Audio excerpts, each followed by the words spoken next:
不知道各位有没有发现，最近呢，关于俄罗斯将领的新闻多了起来，隔三差五就有一名高级军官被解职，其中呢，甚至包含了集团军司令、前线大将等重要职位。难道俄罗斯打算对内部展开大清洗吗？如此多的高级将领被解职，是否会导致前线军心不稳，从而成为乌克兰的最佳反攻时机呢？咱们接着往下看。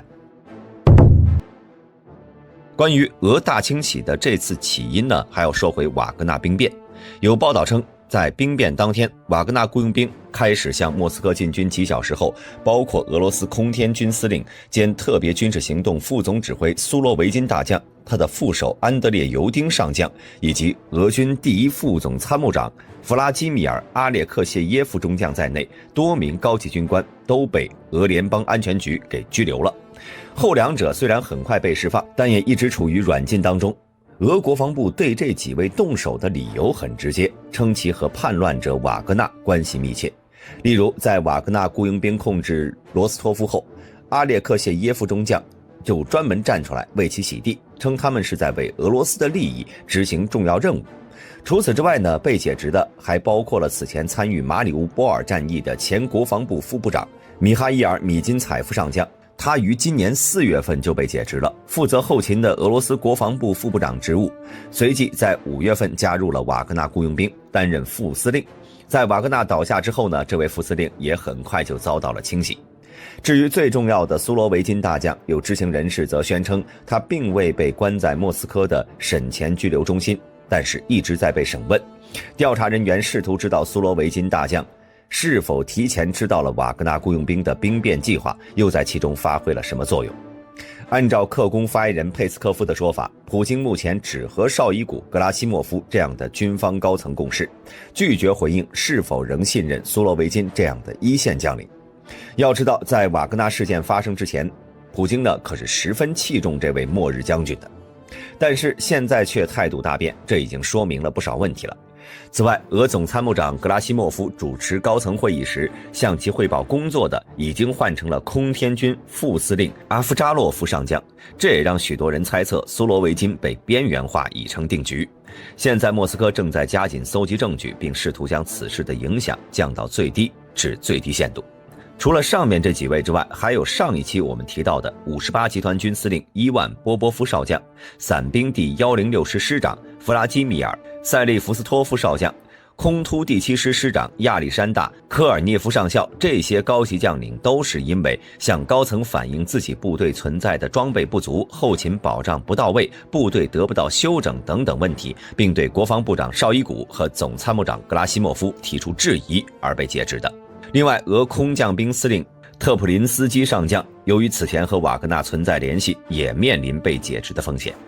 如此大规模的洗牌，让人不免联想到了苏联时期的清洗运动。那个时候的苏联是因为内部存在着政治斗争和派系之间的竞争，为了巩固自己的权力，斯大林通过大清洗来消除潜在的威胁。并且苏联在这个时期呢，还面临着严重的经济问题，包括农业集体化和工业化进程中的发展阻力困难，因此大清洗被视为一种转移人们注意力和寻找替罪羊的最好方式。如今的俄罗斯与此前的苏联是何其相似，同样的派系林立，俄国内民众也因为战争的持续而对政府抱怨不断。此时的清洗对俄罗斯而言，未尝不是一种转移矛盾的办法。不过，俄罗斯的这次清洗行动最终是否成功还是两说，毕竟两者所处的背景不同。对于斯大林而言，大清洗行动还是比较成功的，虽然在初期导致军队领导层的混乱和削弱，但也让斯大林和其支持者的权力得到了进一步的巩固。而普大帝的这次清洗行动呢，除了清洗那些帮助瓦格纳叛乱的将领之外，还有让军方少壮派上台的意思。在这些老将被撤之后，他们的接任者都是一些年轻军官。从这里呢，我们可以看出，瓦格纳此前的兵变让俄军内部，尤其是高层中间暴露出了不少问题。越来越多的证据表明，俄军一线将领对于绍伊古和格拉西莫夫等军方高层十分不满，认为两人昏庸无能的指挥导致了俄数万将士白白牺牲，要求改组俄高层指挥链，改变战术，彻底解决乌克兰问题。而今呢，这些年轻将领被普京提拔上来，或许能让僵持中的战争出现不同的变化。但这种变化呢，有好有坏。如果少壮派成功，倒是一切好说；如果失败，很有可能会导致俄军内部陷入混乱，从而使得乌克兰反攻成功。眼下的俄军已经露出了一丝苗头。最近呢，俄第7空突师表示，我们不会再容忍国防部对空降兵司令特普林斯基上将造成威胁。如果他的生命和自由受到轻微的威胁，我们将作为一堵墙，保护我们的指挥官的荣誉和尊严。我们的决心非常坚定，你们那些坐在办公室的人不要犯错误。俄罗斯空降兵司令米哈伊尔·特普林斯基上将就是咱们前面提到的有可能被解职的将领之一。在半个月内，他手下的2员大将第106和第7空降师师长相继被免职，或许下一步国防部就会对他动手。不同于其他科班将军，实战型将领特普林斯基是从大头兵起步的，几乎参与了俄罗斯所有的局部战争，还在1995年被叶利钦授予了俄罗斯联邦英雄称号和金星奖章，在基层士兵中呢拥有着极大的威望，这也是士兵们对俄国防部喊话威胁的一大原因。不过在俄乌开战后呢，特普林斯基上将的运气就一直不怎么好。2022年6月被任命为空降兵总司令，2023年1月24号就因内部权力斗争而被解职。后来不知道什么原因，1个月后他又被绍伊古将其从休假中召回，重新指挥扎波罗热方面的作战任务。或许是眼看着俄罗斯的将军们都有些朝不保夕，特普林斯基上将的手下又放出了更狠的话：如果国防部再对特普林斯基上将造成威胁，我们将发动叛变，并且撤离当前阵地。前线士兵因为这次大清洗而导致军心大乱，从而让乌克兰有机可乘，这是普大帝最不希望看到的结局。因此在最近远东军团奔赴乌克兰的消息传出后呢，也有不少人认为普京此举是为了更换那些不听话的士兵，避免战争失利。那么在眼下俄罗斯频繁换将的时候，乌克兰是否会抓住这个机会发动进攻呢？大兵个人认为还是很有可能的。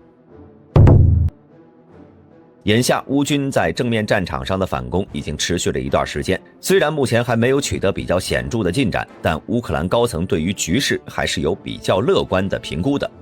乌克兰国防部部长列兹尼科夫在接受采访时就表示，接下来乌军反攻还会有更大的动作，那些经受过北约军事训练、配备西方先进武器的主力部队还都没有投入战场，显然他们在等待一个时机。俄罗斯内部问题已经大大削弱了俄军士气，但理性的乌军并未趁机出动，而是一步步地蚕食这俄军防线。扎波罗热战场大战在即。在扎州东线大诺沃希尔卡方向，乌军部队已经推进到了斯塔罗马约斯克村的中部，南部入口的火力控制使得俄军几乎不可能调入更大增援的部队，可以预见该村将会很快被收复。西线博罗蒂尼方向，乌克兰部队已经成功地清除了前方的地雷，这使得继续前进成为可能。而最后的巴赫穆特方向，在过去24小时并没有太多战线上的变化。在乌军完成了火力封锁之后，最大的悬念就是城内的俄军能够挺多久，俄军会不会派兵来救援了。那么眼下乌军采取的战术呢，主要是通过炮战跟俄军进行对垒，相互寻找对方的后勤要道、指挥中心或者是火炮阵地进行精确打击，而不是盯着一个方向猛攻。而在整条俄乌战线上都施加一定的压力，让俄军难以确定乌克兰的主攻方向。而且由于战线很长，俄军在局部方向遭到损失后，也会考虑把后备部队投入前线。长期下来，乌军多少也能试探出俄军防线上的薄弱位置都在哪里，从哪个地方开始突破，不会遇上俄军新的有生力量。所以综合来看，即便是乌军发动了大型反攻，也不会是外界以为的闪电战模式，而是慢慢推进，逐步凿穿俄军的防线。这跟去年9月的哈尔科夫反攻不一样，不会在短短几天里就夺回大量领土，而是要逐步压制俄军力量，直到后者决定收缩防线。所以这将形成一场长期的消耗战，俄乌两军各有攻守，在这种消耗战中，士兵们的士气就至关重要了。俄罗斯那些走马上任的少壮派将领究竟能和士兵发挥多少配合，那就不好说了。不过呢，乌军虽然暂时没有大行动，但私底下的小规模袭扰却是没有断过。